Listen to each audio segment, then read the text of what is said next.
मैं Kailash Singh Jadaun, son of Shri Bhavani Singh Jadaun, इस भारत धरा पे मेरा जन्म 1956 में हो गया। मेरी शादी 1974 में हुई। मैं मिलिट्री में 1975 में भर्ती हो गया। 1976 में प्रधानमंत्री इंदिरा गांधी का बॉडीगार्ड था।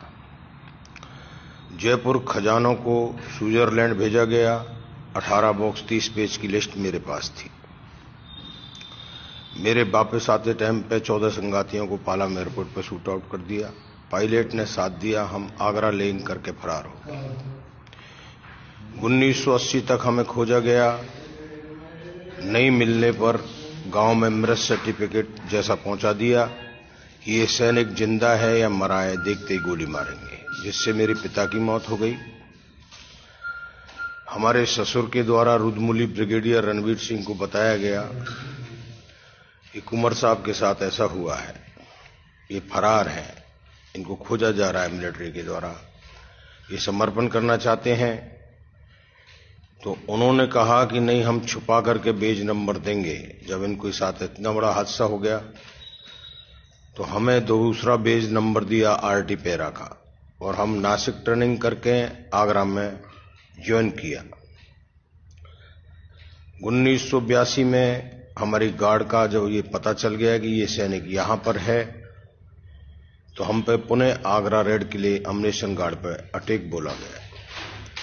उसमें हमारे सैनिक शहीद हुए और हम जख्मी हालात में पुनः फरार हुए।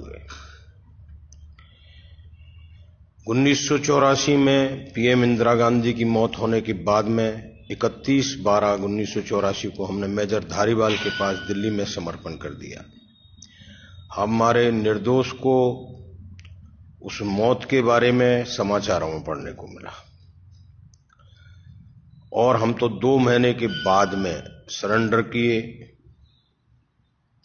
उस पर हमारे ऊपर 84 के दंगाइयों का केस और 1 साल की कोर्ट मार्शल करते हुए आगरा फांसी घर में जेल दे दी गई।